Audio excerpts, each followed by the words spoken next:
Does Scarlet Violet have the worst starter designs? Pokemon began back in 1996 with the release of Red, Green, and Blue, which would set the standard of what Pokemon should look like.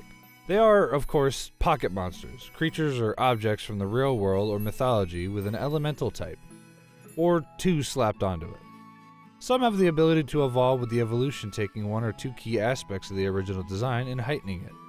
Bulbasaur is a great example of this design philosophy, being some sort of frog with a flower bud on its back.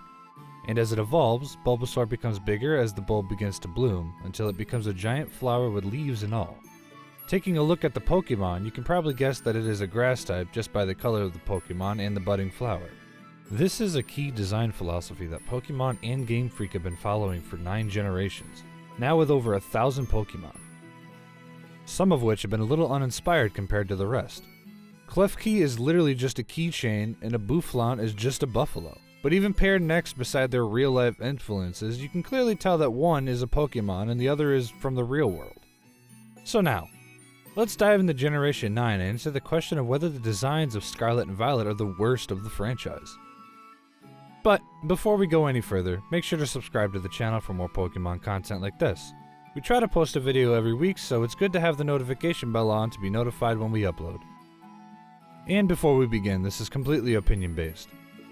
So if you do not agree with our answers, please feel free to leave a comment letting us know what you thought of the new designs. Of course, this is just part 1, so let us know if you want us to continue with the entire Paldean Pokédex. Let's begin. With the starter Pokemon, the 3 starters are usually the first Pokemon introduced in every generation.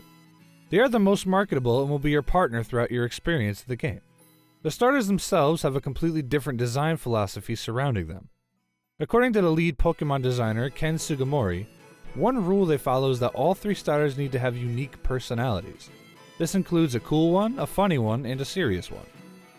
If we take a look at the 3 Paldean starters, it's apparent that Fuecoco is the funny one, Sprigatito is the cool one, and Quaxly is the serious one. The latter 2 could be interchangeable, but they do follow this rule. And of course, they need to be marketable and cute, which I do believe they follow this rule. As starters, they pass the test.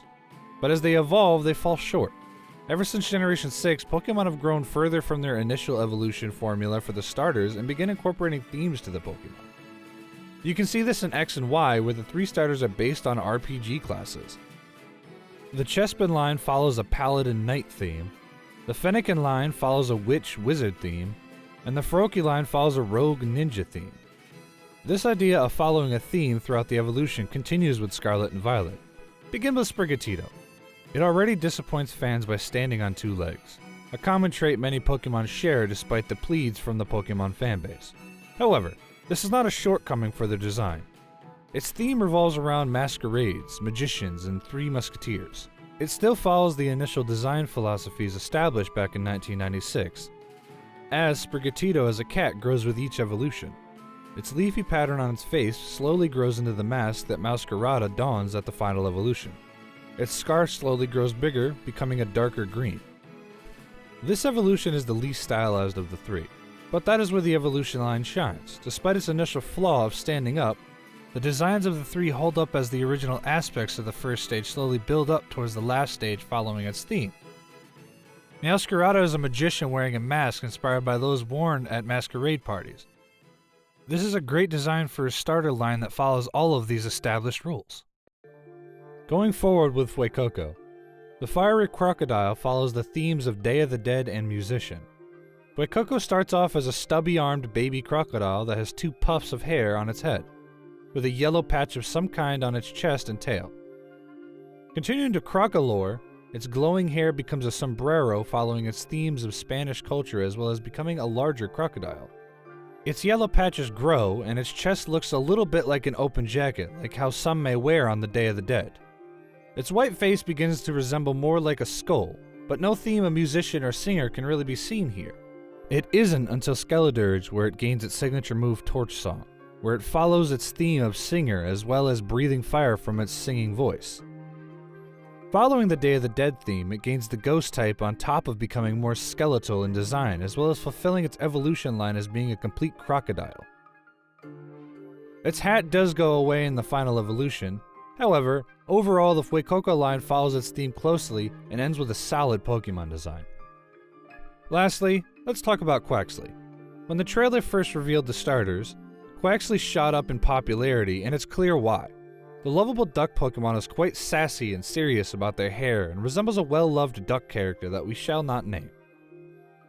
But when the evolution leaked for Quaxly, it quickly fell in popularity, sharing the same fate as Scorbunny and Sobble from Sword and Shield. Well, following the design formula from the other two, Quaxly follows a few themes for its evolution design. The hair is a big factor to it, as well as its influences on Spanish dancing and carnivals. As it evolves in the Quaxwell, its hair grows larger and grows a stern face following its serious personality. It's serious about its dancing and wants to make it big in the world. It begins to grow a blue bib-like design on its chest and grows blue feathers on its wings and tail. Then its final evolution, which makes this line the most controversial. Quaquaval goes all out on its humanoid aspects, wearing a bootlegged jumpsuit and its duck feet becoming high heels and a deep cut revealing its chest. The hair grows more in this final evolution, but it really makes some features of this duck-like Pokemon quite prominent. Of course, this Pokemon follows all the rules and guidelines of a great Pokemon design, but it falls flat due to its humanoid aspects and arguably over-sexualized. A nice addition to the design is its peacock tail, which is made more prominent when using its signature move Aqua Step.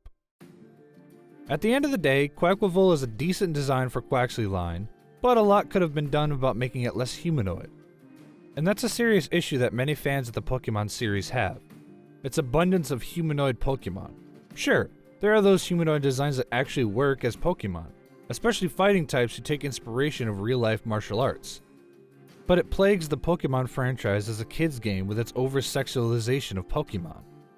Overall, the starters of the Paldean region are solid designs that fit well with their theme and the region itself, with the best design evolution line being the Sprigatito line. Do they hold up with previous starter designs? No, not at all.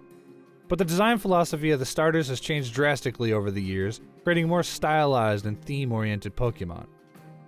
Back then, Charizard was just a dragon, Blastoise was just a turtle with cannons, Typhlosion is just a weasel standing up with fire on its back. Pokemon have begun stylizing their Pokemon more to fit the wants and needs of newer and younger fans. And at the end, I think these new designs fit the name and philosophy of the newer generations. Thank you so much for watching this video. We tried something new, starting a commentary on Pokemon design philosophy and analyzing its designs. Please let us know if you liked the video and want to see part 2. Be sure to leave a like and share with your friends. And until next time, we'll see you in the next video. Goodbye.